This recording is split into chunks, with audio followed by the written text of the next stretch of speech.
With his one good suit and hope on his shoulders, he stepped out, convinced this would be the day that changed his life. But a simple act of kindness was enough to throw everything off course. Now, as he cleans the halls of a company that doesn't even see him, he silently holds a talent that could save what the powerful are about to ruin, though no one is willing to listen. Chapter 1. Michael Peterson adjusted his tie for the 10th time in front of the small bathroom mirror in his apartment in the San Juan de Dios neighborhood. His hands trembled slightly as he rehearsed the answers he had practiced for weeks for the interview that could change his life. At 33, he had hit rock bottom after losing everything: his job as a financial analyst at a prestigious firm in Dallas, his wife Samantha in a car accident, and the self-confidence that had once made him one of the most promising analysts in Texas. "Dad, are you leaving?" The sweet voice of his 8-year-old daughter, Sophia, brought him back to reality. The little girl appeared at the bathroom door with her school uniform buttoned incorrectly and a smile that always managed to brighten even his darkest days. "Yeah, honey, but Mrs. Garcia will take you to school," Michael said, kneeling down to properly button her shirt. "And when I get back, I'm going to have a really big surprise for you." Sophia looked at him with those big, expressive eyes she had inherited from her mother. "Are you going to get the job, Dad?" Michael felt a lump in his throat. For the past 6 months he had worked as a janitor in different buildings just to keep them afloat, but this opportunity at Herrera Group, one of the most important corporations in Dallas, represented a chance to return to the professional world he had lost. "I'm going to do my best, Princess." The journey to the imposing glass and steel building in the Puerta de Hierro Financial District took him an hour by public transit. Michael watched the skyscrapers and elegant avenues from the bus window, feeling like he belonged to a world that was no longer his. He was wearing the only suit he owned, the same one he had worn to Samantha's funeral, and a folder with his updated resume and the letters of recommendation he had managed to save from his old life. He was barely 10 minutes from his appointment when the unexpected happened. As he walked down North Avenue, a stylish woman in a dark gray pantsuit stumbled violently in front of him, the papers in her hands scattered all over the sidewalk as she fell awkwardly, scraping her knee against the pavement. Michael didn't hesitate for a second. He ran toward her, dropping his own folder to help her up. "Are you okay, ma'am? Are you in a lot of pain?" he asked as he helped her to her feet. Noticing she was a young woman, about 28, with fine features and an intense gaze that for a moment reflected vulnerability. I'm fine," she replied in a strained voice, clearly in pain, but trying to maintain her composure. "My documents." Michael immediately began picking up the scattered papers, noticing they were complex financial reports and statements with impressive figures.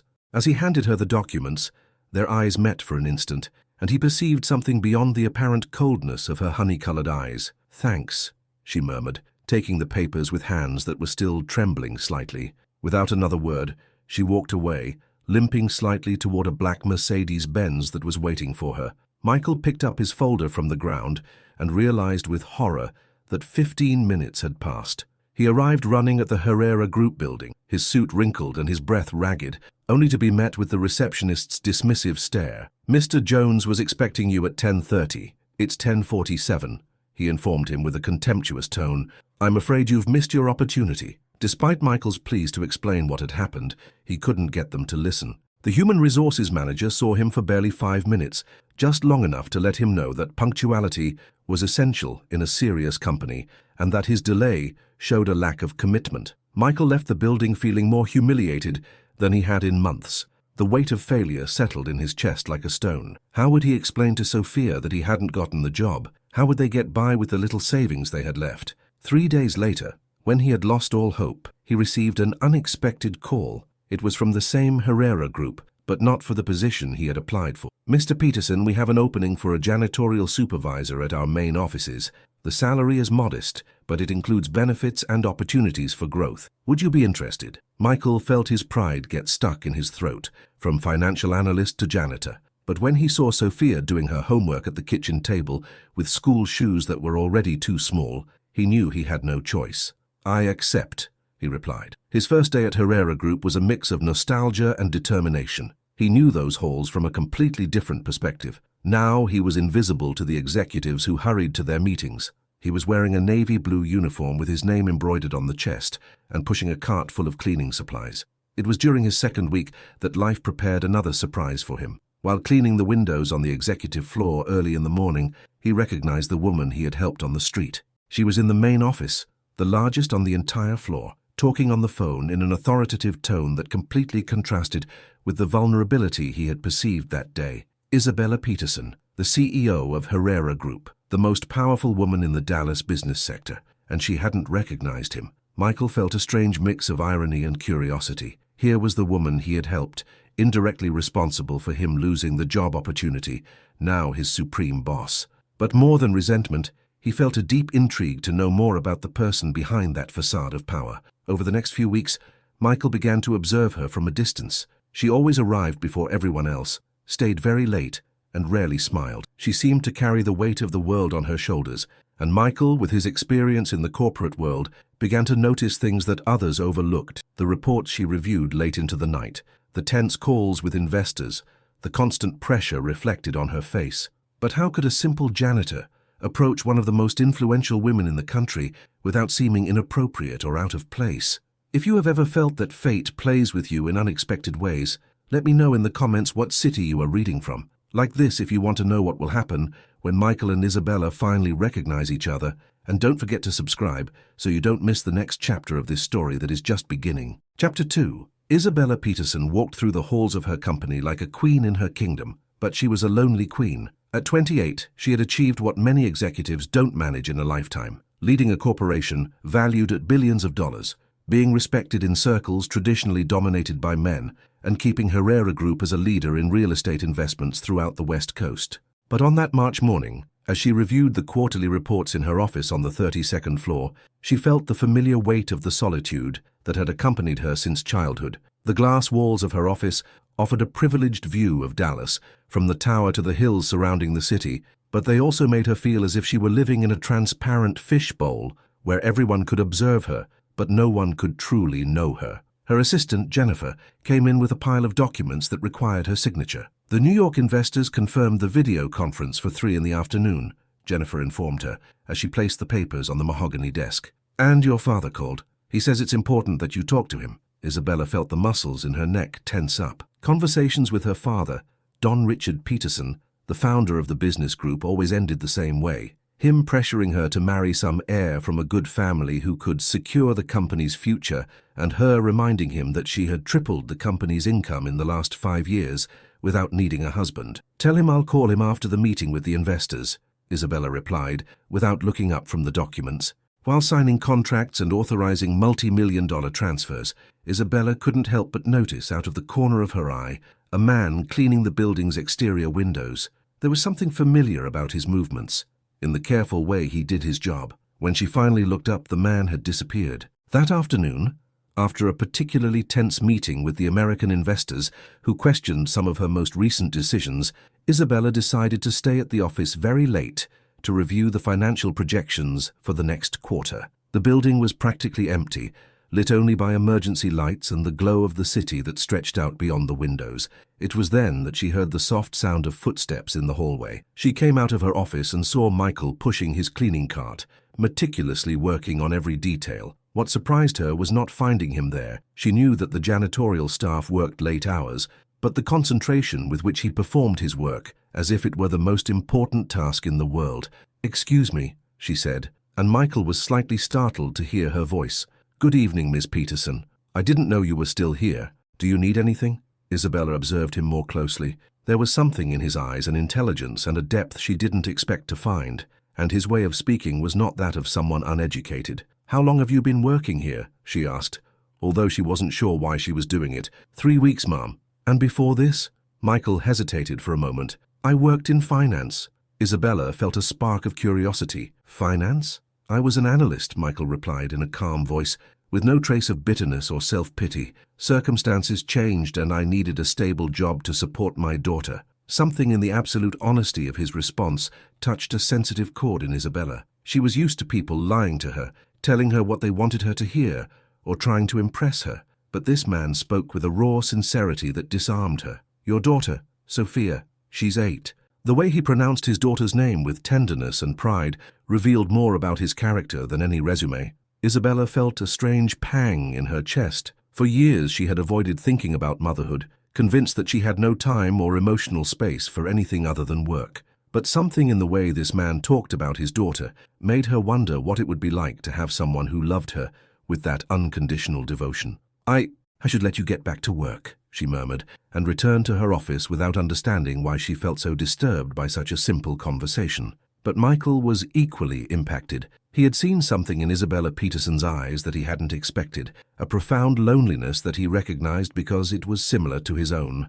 In the following days, he began to notice small details about her that others overlooked. The way she stayed alone in her office when everyone else had gone, how she never received personal calls, the complete absence of family photos on her desk. One night, while cleaning near her office, he heard her talking on the phone with someone who was clearly her father. "Dad, I'm not going to marry Patrick just because his family has government contacts. No, it's not because I'm a radical feminist. It's because I don't love him. The business is going perfectly without the need for marital alliances." Michael felt he was invading her privacy and walked away, but he couldn't stop thinking about what he had heard. Isabella Peterson, the woman who seemed to have it all, was being pressured to marry someone she didn't love. The defining moment came a week later. Isabella was reviewing some financial reports when she realized that something was wrong with the projections her analysis team had given her. The numbers showed an inconsistency that could cost the company millions if not corrected before the presentation with the European investors. Frustrated and not knowing who to trust, she had recently discovered that one of her vice presidents had been leaking information to a competitor. She decided to work very late to review every number personally. That's when Michael appeared in her office. "Excuse me for intruding, Ms. Peterson," he said from the doorway, "but I couldn't help but notice that the reports on your desk have some errors in the cash flow projections." Isabella looked at him in surprise. "Pardon?" Michael cautiously approached the desk, aware that he was crossing a line. "I know it's not my place, but I recognize those formats. I worked with similar analyses for years. If you'll allow me—" Isabella, moved by a curiosity she couldn't explain, handed him the documents. Michael reviewed them for a few minutes, taking notes on a napkin he pulled from his pocket. "Here's the problem," he said finally, pointing to a specific section. "They're calculating asset depreciation with the old methodology, but with the new tax reforms the percentage has changed. That's artificially inflating the projections by 8%. Isabella checked Michael's calculations and felt her skin prickle. He was right, completely right. If she had presented those figures to the European investors, she would have compromised the credibility of the entire company. "How?" she began to ask, but Michael was already putting the napkin back in his pocket. "My shift is over. Have a good night, Mum." Isabella was left alone in her office looking at the corrected reports and feeling that something fundamental had changed in her perception of the world. A janitor had just saved her company from a multi-million-dollar error. But more than that, he had shown a wisdom and a generosity she hadn't found in any of the highly educated executives who surrounded her. For the first time in years, Isabella Peterson felt intrigued by someone else, and that someone was the most unexpected person in her perfectly ordered world. That night, as she drove her Mercedes back to her penthouse, she couldn't stop thinking about Michael Peterson. Who was this man who cleaned floors but understood finance better than her own analysts? And why did she feel that there was something familiar about him, as if they had met before? The answer to that question would change everything. Chapter 3. The next morning dawned with a drizzle typical of Dallas in April that transformed the city into a mirror of silver reflections. Isabella arrived at the office an hour earlier than usual, her mind still processing the events of the previous night. She had corrected the financial reports based on Michael's observations, and when her analysis team arrived that morning, she couldn't help but feel a mixture of disappointment and gratitude upon confirming that the corrections were absolutely necessary. How was it possible that a janitor had detected errors that went unnoticed by a team of analysts with master's degrees from prestigious universities? During the morning meeting with her directors, Isabella found herself distracted, thinking about the calm and confident way Michael had pointed out the errors. Without a hint of arrogance or a desire to look good, he had just wanted to help, and then he had discreetly withdrawn, as if nothing had happened. "Isabella," the voice of Kevin, her financial director, snapped her out of her thoughts. "Do you agree to proceed with the acquisition of the land in Malibu?" "Yes. Go ahead," she replied automatically, although she realized she hadn't been paying full attention to the discussion. After the meeting, Isabella made an impulsive decision that surprised herself. She asked Jennifer to find out everything possible about Michael Peterson, his work history, references, and reasons for leaving his previous job. What she discovered left her speechless.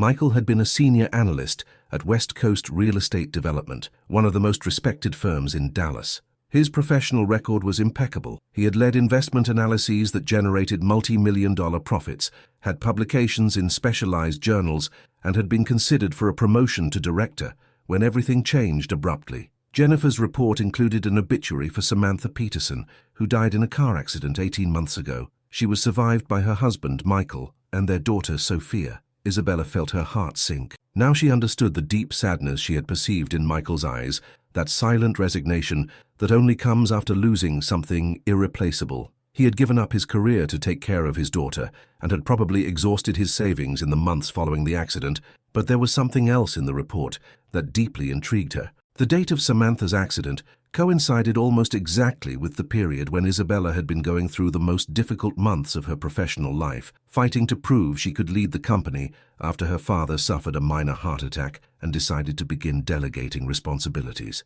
That afternoon, Isabella did something she hadn't done in years. She cancelled all her meetings and decided to walk through the company's facilities. Officially, it was to supervise operations, but in reality, she hoped to run into Michael. She found him in the maintenance area, checking inventories with a meticulousness that would have impressed any auditor. He was focused on his work, verifying each item against a list. And again, Isabella was surprised by the professionalism with which he approached even the simplest tasks. "Good afternoon, Michael." He looked up, clearly surprised to see her there. "Good afternoon, Miss Peterson. Is there something I can help you with?" Isabella realized she hadn't planned exactly what to say. "I wanted to thank you for last night. Your observations prevented a very costly mistake." Michael nodded modestly. "I just did what anyone would have done." "No," Isabella replied firmly. "Not just anyone would have had the knowledge to detect those errors or the honesty to point them out without expecting anything in return." They stood in silence for a moment, looking at each other with an intensity that neither of them had experienced in a long time. Isabella felt something strange, a connection she couldn't explain, as if she were remembering something important she had forgotten. It was then that Michael looked her directly in the eyes and said something that changed everything. "Are you sure we haven't met before? There's something familiar about you, as if we've already talked." Isabella felt her heart race. She had been thinking the exact same thing for days, but hadn't wanted to admit it. "I've had that feeling too," she confessed, "but I don't remember where we could have met." Michael studied her for a moment longer, and suddenly his expression changed. His eyes widened slightly as if he had just solved a puzzle. "North Avenue," he said in a low voice. "A month ago, you fell and hurt your knee." Isabella felt the world stop around her. The memory came back like a waterfall. The day she had been running late for a crucial meeting, distracted by the documents for the merger with the Canadian company when she stumbled awkwardly in the middle of the street, and an elegant man, dressed in a suit, who had helped her up and picked up all her papers with a kindness that had deeply moved her. "You," she whispered. "You were the man who helped me." Michael nodded slowly. "And you are the reason I was late for my job interview." Isabella felt the air escape from her lungs. "What interview?" "Here, at Herrera Group, for the financial analyst position." The realization hit her like a bolt of lightning. Michael had lost the opportunity to get exactly the kind of job he was perfectly qualified for because he had stopped to help her. And now he was working as a janitor in the same company where he could have been working as an executive. "Oh my God," Isabella murmured, feeling a mix of gratitude, guilt, and something deeper she couldn't identify. I ruined your chance." "No," Michael replied with a serenity that surprised her. "You didn't ruin anything. I made the decision to help you, and I don't regret it." Isabella looked at him with an admiration she hadn't felt for anyone in years. This man had sacrificed an important professional opportunity to help a stranger, had probably lost his only chance to regain the financial stability he needed for his daughter, and he didn't show a hint of resentment. "Why?" she asked. "Why don't you regret it?" Michael smiled for the first time since they had met, and that smile completely transformed his face. "Because my mother taught me that when someone needs help, you help. No questions asked, no expecting anything in return. And because," he paused as if he were deciding whether to continue, "because something tells me that meeting wasn't a coincidence."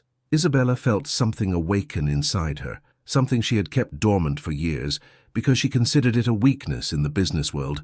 It was vulnerability, yes, but it was also an authentic human connection she hadn't experienced in decades. "Michael," she said, and it was the first time she had said his name. "Would you like to come get a coffee with me, outside the office, like normal people?" Michael looked at her in surprise. aware of the enormous social distance that separated them, but also feeling the same inexplicable connection as her. "I'd love to," he replied, "but I have to pick up my daughter from school at 6. "Then let's go early," Isabella said, surprising herself with her own spontaneity. "There's a small cafe downtown that serves the best coffee in Dallas, and I'd like to meet Sophia." Michael felt his heart race, not just because of the invitation, but because of the genuine way Isabella had expressed interest in meeting his daughter. In the months since Samantha's death, no one had shown real curiosity about Sophia, let alone a successful and sophisticated woman like Isabella. "Are you sure?" he asked. "Sophia can be very direct with her questions." Isabella laughed, and Michael realized it was the first time he had truly heard her laugh. The sound was clear and genuine, completely different from the diplomatic laughs she used in business meetings. "I love direct kids," she replied. "Adults have lost that honesty." As they walked to the parking garage, Isabella felt she was crossing an invisible line that separated her professional life from something completely new and unexpected. She didn't know where getting to know Michael Peterson better would lead, but for the first time in years, she was excited to find out. Michael, for his part, felt a mix of nervousness and hope he hadn't experienced since before Samantha's death. There was something about Isabella that went beyond her obvious beauty or her professional success. He had seen moments of genuine vulnerability that made him think that behind the image of a ruthless businesswoman was a person who, like him, longed for an authentic connection. But neither of them could imagine that this simple coffee would be the beginning of a story that would defy all social expectations, that would test their deepest values, and that would finally teach them that true love often arrives in the most unexpected ways. Have you ever met someone who changed your life in a completely unexpected way? Tell us in the comments what city you are reading from and what you think about this meeting between Michael and Isabella. Like this if you want to know how little Sophia will react to meeting Isabella, and subscribe so you don't miss the next chapters of this story that is just beginning to reveal its deepest secrets. Chapter 4. The Patty's Place Cafe downtown was a small refuge of authenticity in a city that was changing at a dizzying pace. With its worn wooden tables, its walls decorated with black and white photographs of old Dallas, and the perpetual aroma of rich coffee, it represented everything opposite to the world of glass and steel where Isabella spent her days. Michael arrived first, having asked for permission to leave work early with an excuse about a medical appointment for Sophia. He sat at a table near the window, watching the cobblestone street where children played football, while their mothers talked at the doors of the houses. This was his real world, he thought, not the impersonal hallways of the corporate towers. When Isabella entered the place, several diners looked up, not because they recognized her, though some might have, but because there was something about her presence that naturally attracted attention. But what most caught Michael's eye was how she had dressed for the occasion. She had changed her pantsuit for dark jeans, a white cotton blouse, and flats. She still looked elegant, but she had made a conscious effort not to stand out so much in that more humble environment. "I hope I'm not late," Isabella said as she sat across from him. "I had to escape from a meeting that seemed to last forever." "Not at all. I just got here a few minutes ago too." Patty, the septuagenarian owner of the place, came over with her coffee-stained apron and a smile that had comforted generations of locals. "What can I get for you, sweethearts?" she asked, with the natural affection of someone who sees all her customers as family. "2 coffees, please," Michael replied. "And do you have any of those apple turnovers you make on Tuesdays?" "Oh, honey, of course. I'll bring them right out." When Patty walked away, Isabella smiled genuinely. "You come here often?" "Samantha and I used to come here when we were dating," Michael replied without the tension that usually accompanied mentions of his deceased wife. "And now I bring Sophia on weekends. Patty has known her since she was a baby." Isabella felt a pang of something that could have been envy, but that she recognized as nostalgia for something she had never had, the feeling of belonging to a community, of being known and loved not for her achievements, but simply for who she was. "It must be wonderful to have that kind of continuity," she murmured. "I change restaurants every week. I've never been a regular anywhere." "What about your family? Aren't there special places where you go together?" Isabella looked down at her hands. "My mother died when I was 12, cancer, and my father. Let's just say his idea of family time is board meetings where we discuss investment strategies." Michael felt something stir in his chest. There it was, the vulnerability he had perceived from the very first moment. Isabella Peterson, the woman who seemed to have it all, had grown up without maternal love and with a father who saw her more as a successor than as a daughter. "I'm so sorry," Michael said sincerely. Losing a mother so young must have been devastating. It was transformative, Isabella admitted. My father was so submerged in his grief that he practically handed me over from governess to governess. I learned very early that if I wanted attention, I had to excel. So I became the best student, the most disciplined, the one who never caused problems, and that led you to where you are now. Yes, but it also turned me into someone who doesn't know how to connect. Does that make sense? Michael nodded, understanding more than Isabella could imagine. After Samantha died, Sophia told me something that stuck with me. She said, "Dad, you don't smile with your eyes anymore." I hadn't realized that I had built an invisible barrier, even with my own daughter. Patty returned with a tray carrying 2 steaming mugs and a plate of golden apple turnovers that filled the table with an irresistible aroma. "And how did you manage to break down that barrier?" Isabella asked after the woman walked away. Michael tasted his coffee, savoring the perfect blend of coffee, cinnamon, and brown sugar that only expert hands could achieve. "I'm still working on it," he admitted. "But Sophia helps me. Kids have that ability to see directly to the heart of things. They don't care about facades. I'm a little scared to meet her," Isabella confessed. "What if she doesn't like me?" Michael laughed softly. "Isabella, you ran a multi-million-dollar company at 28. Surely you can handle an 8-year-old. Numbers and corporate strategies are predictable," Isabella replied. "Kids, not so much." They talked for 2 hours, sharing stories that neither had told in years.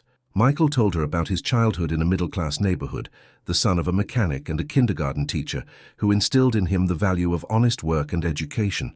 Isabella shared how she had built her professional image as armor against a world that constantly questioned her ability to lead. "Do you know what's most ironic?" Isabella said as she finished her second turnover. "I've spent years surrounded by men who see me as a challenge to conquer or a threat to neutralize. And here you are, treating me simply as a person." "Because that's what you are," Michael replied. "An extraordinary person, yes, but a person nonetheless." When it was time to pick up Sophia, Isabella offered to accompany Michael. The journey to the Lincoln Elementary School gave her the opportunity to see a completely different Dallas from the one she knew from the windows of her office or her penthouse. The school was a simple 2-story building with a central courtyard where the children were waiting for their parents. Michael pointed to a group of girls playing hopscotch, and there was Sophia, a thin girl with long braids, a navy blue uniform, and a smile that lit up her entire face when she saw her father. "Dad!" she shouted, running toward him with her backpack bouncing on her back. Michael picked her up in his arms and kissed her on the forehead. "How was your day, princess?" "Good, but the teacher gave us a ton of math homework." Then she noticed Isabella. "Who is she?" "Sophia. I'd like you to meet Isabella. She's a friend from work." Sophia studied Isabella with the characteristic intensity of children, without the social inhibitions of adults. "You're really pretty," she finally declared. "Are you my dad's boss?" Isabella knelt down to be at Sophia's height. "Something like that. But today I'm just Isabella. Would you like to go get some ice cream?" Sophia's eyes lit up. "Yes, but only if Dad says yes." Michael looked at Isabella with gratitude. There was something natural in the way she addressed Sophia, without condescension, but with the respect a small but complete person deserved. They walked to the nearest Baskin-Robbins ice cream shop, where Sophia chose a strawberry ice cream and sat between Michael and Isabella at one of the white plastic tables. "Isabella," Sophia said, after tasting her ice cream, "why does my dad look happier when he's with you?" Michael almost choked on his coffee. "Sophia." "No, it's okay," Isabella said, feeling surprisingly moved by the girl's observation. "Your dad looks happier?" "Yes, like when Mum was here." A deep silence fell. Isabella felt the weight of the comparison and the responsibility it implied. Michael took his daughter's hand with tenderness. "Do you like Isabella, Sophia?" The girl studied Isabella once more, with that seriousness that only children can maintain while eating ice cream. "Yes," she finally decided, "but don't try to replace my mom, okay?" Isabella felt her eyes fill with tears.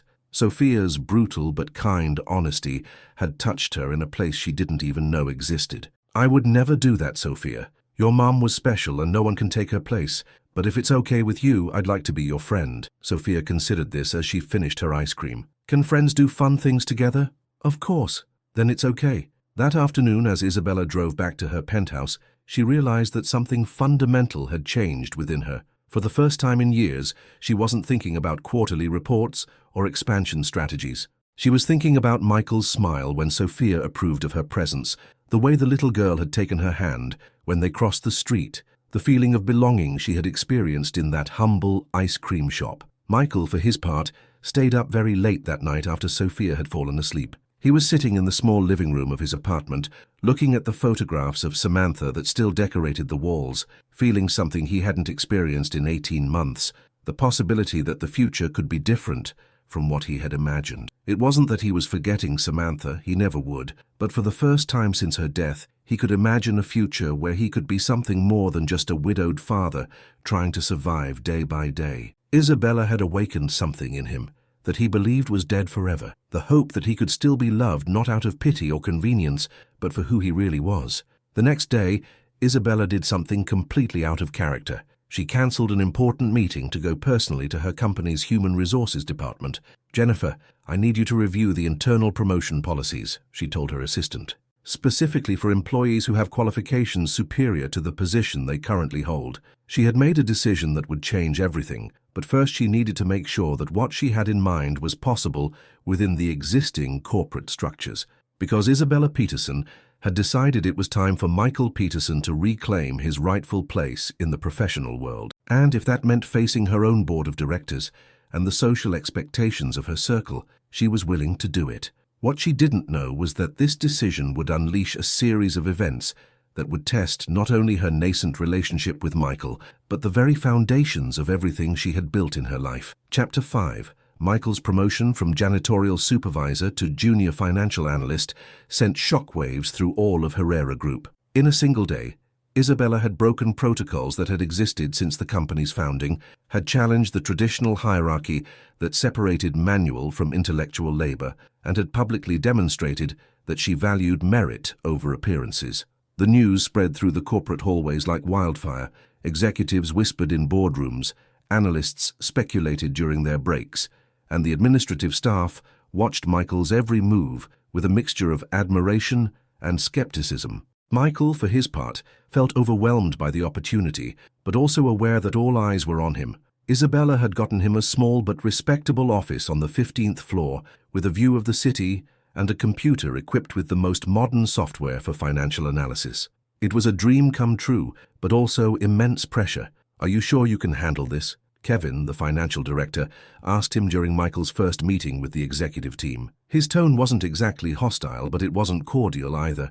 "I'm here to work and prove my worth," Michael replied calmly, although internally he felt his heart was beating 1,000 miles an hour. The first week was a period of intense adaptation. Michael stayed very late reviewing reports, catching up on the new methodologies that had emerged during his time out of the corporate world, and trying to prove that Isabella had not made a mistake in trusting him. Sophia immediately noticed the change in her father. He came home in new suits that Isabella had insisted on buying for him. "It's an investment in your professional future," she had said when he protested, but he also came home more tired and stressed. "Dad, why are you working so much now?" she asked him one night while they were eating burgers in their small kitchen. "Because I have a very important opportunity, Princess, and I can't waste it." "But does that mean you're going to spend less time with me?" Michael felt a pang of guilt. "No, my love, you will always be the most important thing to me." But the reality was more complicated. The demands of the new position meant longer hours, meetings that extended into the night, and constant pressure to prove he deserved to be there. Isabella, for her part, was careful not to show public favoritism toward Michael, which meant he had to navigate his new work environment without the visible support of the person who had made his promotion possible. The first serious problem arose during the third week. Michael had prepared a detailed analysis on a potential investment in tourist developments on the California coast, and his conclusions contradicted the recommendations of the team that had been working on the project for months. "Peterson," Kevin said after reviewing the report, "your analysis suggests we should reject this opportunity. Do you realize that this project has the personal backing of Don Richard Peterson?" Michael felt his mouth go dry. Don Richard, Isabella's father and the company's founder, was a legendary figure in Dallas business circles. Contradicting one of his favorite projects was practically professional suicide. "The numbers don't lie, Mr. Davis," Michael replied, trying to keep his voice steady. "The tourist occupancy projections are inflated, and the construction costs have been underestimated by at least 30%. If we proceed with this investment as it is, we will lose money." Kevin looked at him with a mixture of admiration and horror. "Are you willing to bet your career on that assessment?" "I'm willing to bet my professional integrity on those numbers," Michael replied. That afternoon, Kevin took Michael's report directly to Isabella. She read it while he waited uncomfortably in her office, aware that he was putting Isabella in an impossible position, choosing between backing Michael's analysis or maintaining family peace with her father. "What do you think of these conclusions?" Isabella asked Kevin after she finished reading. "Technically, they're solid, very solid in fact, but politically they're a disaster," Isabella completed. "Do you think Michael is wrong?" Kevin sighed. "No, and that's what worries me." Isabella was left alone in her office until very late that night, with Michael's report on her desk. She knew she had to make a decision that would define not only the future of the company, but her relationship with her father, and possibly with Michael. Her phone rang. It was Don Richard. "Sweetheart, I was told someone is questioning the California project. What's going on?" Isabella took a deep breath. "Dad, we need to talk." The meeting between Isabella, Don Richard, and Michael was scheduled for Friday morning in the main boardroom. Michael arrived with his report, his calculators, and an unwavering determination to defend his conclusions no matter the consequences. Don Richard Peterson was a 72-year-old man who had built a business empire from scratch, starting with a small construction company in the 70s. He had the imposing presence of someone used to his words being law, and when Michael entered the boardroom, he immediately felt the weight of his scrutiny. "Mr. Peterson," Don Richard said without preamble, "I'm told you believe my favorite project is a mistake." "Don Richard, with all due respect, I believe the project has potential, but it needs significant adjustments before we proceed." Over the next 90 minutes, Michael defended every number, every projection, every conclusion of his analysis. Don Richard asked him tough questions, questioned his methodologies, and tried to find flaws in his logic. But Michael had done his homework meticulously. Isabella watched the exchange with a mixture of pride and nervousness. Michael was demonstrating not only his professional competence, but also the integrity she had perceived from the very first moment. He wasn't trying to look good to the boss. He was defending the truth as he saw it. At the end of the meeting, Don Richard leaned back in his chair and studied Michael with a look that had intimidated generations of businessmen. "You know what, young man?" he finally said. "It's been years since anyone in this company told me I was wrong. Maybe that hasn't been good for business." Michael felt he could breathe again. "We are going to modify the project according to your recommendations," Don Richard continued, "but I want you to personally supervise the implementation." After Don Richard left, Isabella and Michael were left alone in the boardroom. "How do you feel?" Isabella asked him. "Like I just ran a marathon," Michael admitted. "But good, I think good." "Michael," Isabella said, approaching him, "what you did today was extraordinary. You didn't just defend your conclusions, you defended the integrity of the entire company." At that moment, alone in the boardroom with the city of Dallas stretching out beyond the windows, something changed between them. The professional distance that Isabella had carefully maintained vanished, and Michael saw something in her eyes that made him completely forget where they were.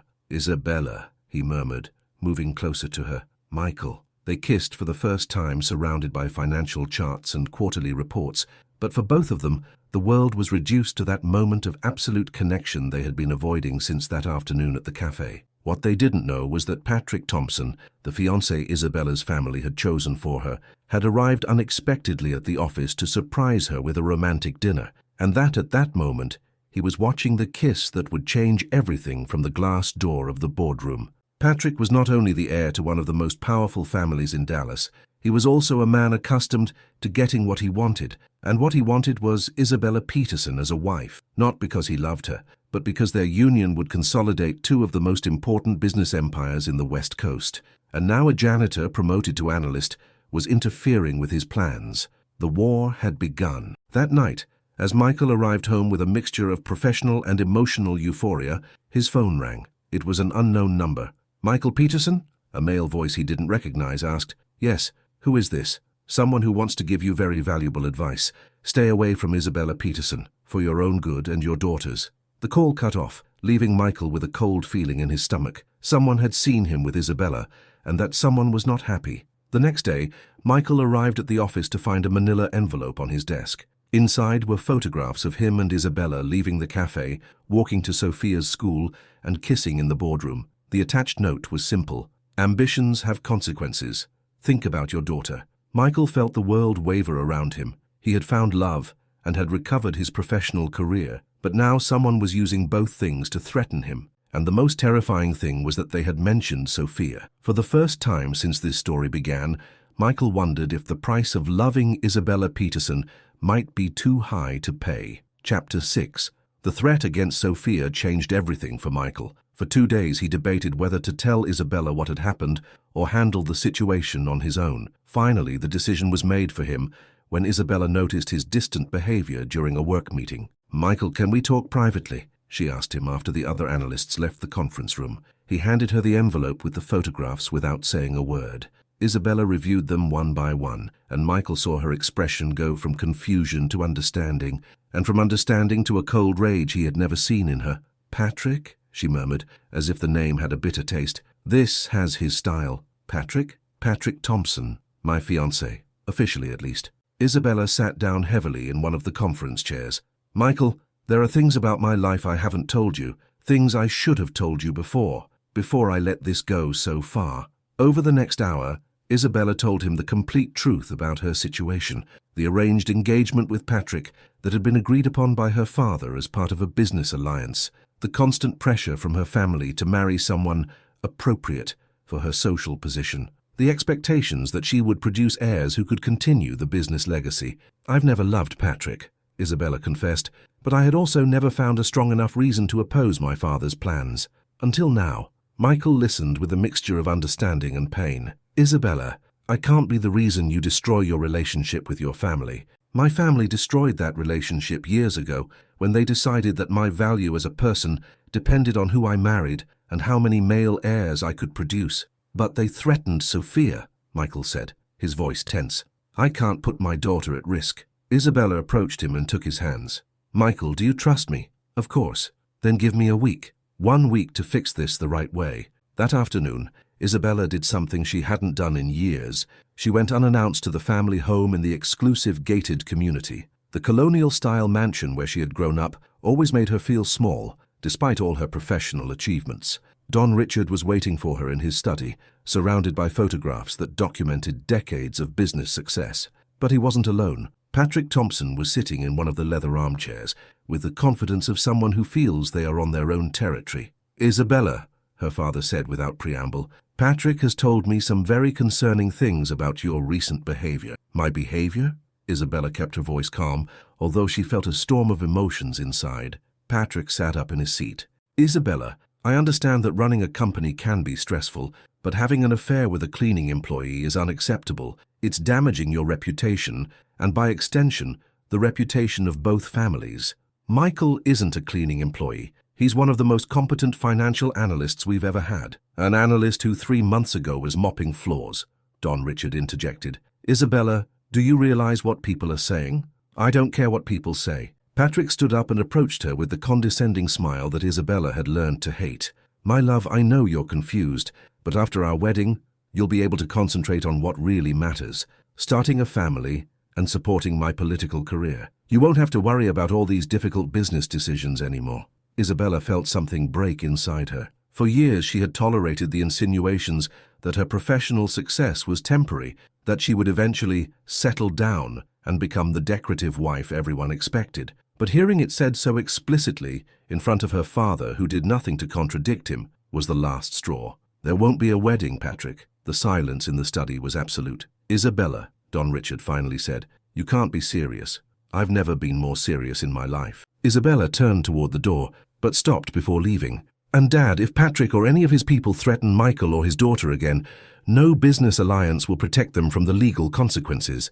Patrick followed her to the parking lot. "Isabella, this doesn't end here. Your father and I have invested too much in this agreement to let a janitor ruin it." "Michael didn't ruin anything, Patrick. He just helped me realize what I really want in life. And it's not you." That night, Isabella arrived unannounced at Michael's apartment.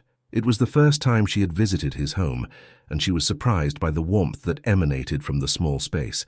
The walls were decorated with Sophia's drawings, there were plants on the windows, and it smelled of freshly brewed coffee and home cooking. Sophia opened the door and her face lit up when she saw Isabella. "Isabella, are you coming to eat dinner with us? If your dad doesn't mind." Michael appeared at the kitchen door, still wearing his apron, and the expression on his face changed from surprise to concern when he saw the tension in Isabella's eyes. "What happened?" "I broke my engagement with Patrick," Isabella announced without preamble. Sophia, who had been listening, gave a little jump of joy. That means you can stay with us. Michael knelt down to be at his daughter's height. Sophia, why don't you finish your homework while Isabella and I talk? When they were alone in the small living room, Michael took Isabella's hands. Are you sure about what you did? It's the only thing I've been sure about in years, Isabella replied. Michael, I love you, and I'm not going to let the fear of what others think prevent me from being with the person who makes me happy. I love you too, Michael murmured, before kissing her with a tenderness he had been holding back for weeks. But their moment of happiness was interrupted by the sound of the doorbell. Michael went to open it and found an elegant man he didn't recognize. Michael Peterson? Yes. I have a summons for you. You are being sued by Patrick Thompson for defamation and damage to reputation. Michael took the legal documents with trembling hands.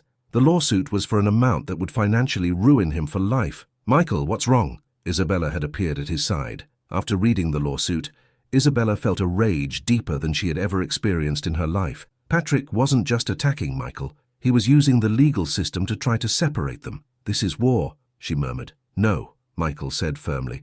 Isabella, I can't let you ruin your life for me, and I can't expose Sophia to this kind of conflict. Michael, I've made a decision. I'm going to quit my job and Sophia and I are going to move to Phoenix. My brother can get me a job there. Isabella felt her world collapsing. You can't give up like this.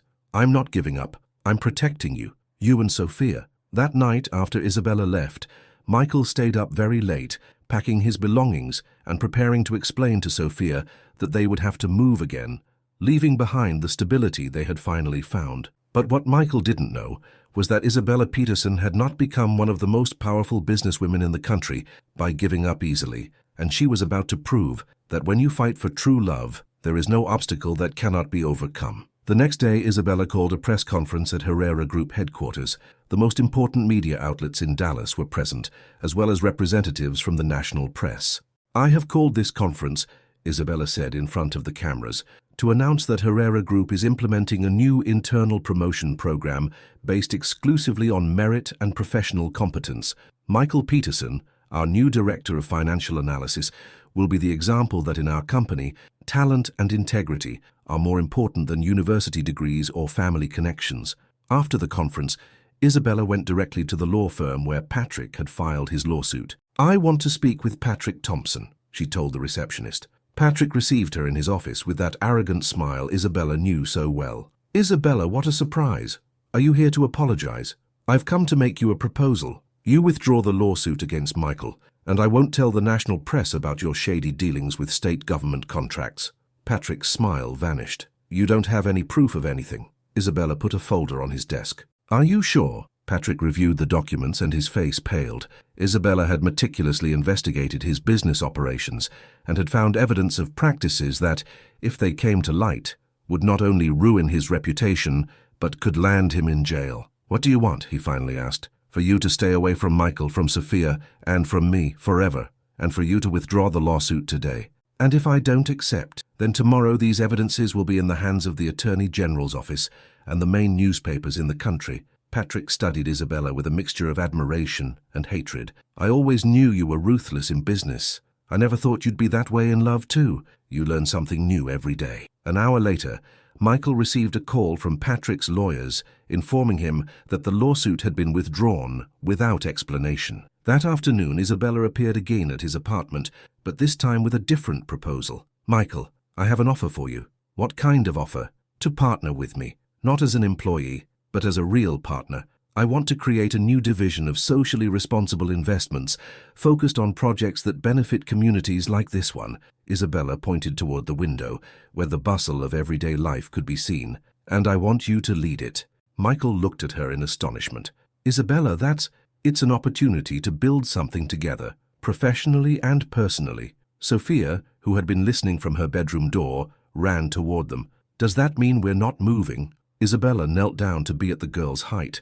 It means that if your dad accepts, we are going to build something beautiful here in Dallas. The three of us together. Michael looked at the two women who had transformed his life, Sophia, who had kept him strong during the darkest moments, and Isabella, who had given him back hope for the future. I accept, he said, but on one condition. What is it? Michael got down on one knee in front of Isabella, taking a simple but elegant ring that had belonged to his mother from his pocket. Marry me, not because it's convenient for business, Not because our families approve, but because I love you and because I want to spend the rest of my life building something beautiful with you."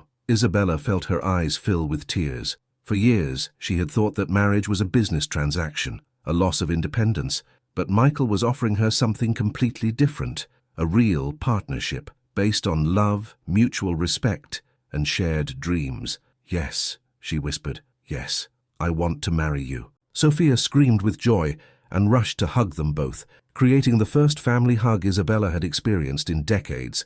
6 months later, the wedding was held in the garden of the house they had bought together in a middle-class neighborhood, a place where elegance was mixed with human warmth. Don Richard, after months of resistance, finally attended the ceremony, slowly beginning to understand that his daughter's happiness was more important than social expectations. Isabella walked toward the altar in a simple white dress led by Sophia, who had insisted on being her bridesmaid. Michael was waiting for her at the altar, wearing the same suit he had worn to his first failed interview, but this time with a smile that radiated complete happiness. When the minister asked them if they were ready to promise eternal love, Isabella looked at Michael and saw in his eyes the same tranquility she had felt since that day in the coffee shop. "I do," they said in unison, sealing not only their love but also a new way of understanding that social differences cannot defeat hearts that recognize each other as perfect complements. Years later, when their social investment division had become a national model for responsible community development, when Sophia had grown up to become a young woman who inherited her father's intelligence and Isabella's determination, when they had proven that true love not only survives adversity but is strengthened by it, Michael and Isabella would remember that rainy day on North Avenue, the day when a seemingly insignificant act of kindness had changed 2 lives forever, proving that sometimes fate disguises itself as coincidence to give us exactly what we need the moment we are ready to receive it. And in downtown Dallas, a framed photograph on the cafe wall showed a smiling couple with a little girl between them, reminding all the customers that true love still exists and is worth fighting for, no matter the obstacles that arise along the way. And so ends this love story that began with a fall and became the most beautiful flight. Do you believe in the transformative power of true love? Have you ever had a chance encounter that changed your life forever? Share with us in the comments what city you are reading from and what your favorite part of this story was. Like this if you believe Michael and Isabella deserve their happy ending, and subscribe to our channel for more stories that remind us that everyday miracles exist, and sometimes they arrive disguised as the most unexpected people. Don't forget to tell us what other stories you would like to hear. Do you prefer romances that overcome social differences, stories of second chances, or maybe narratives about the strength of family love? Your opinion is very important to us and helps us create content that truly touches your heart. Until the next story, remember that true love knows no borders, social classes, or obstacles. It only knows hearts willing to fight for happiness and authenticity.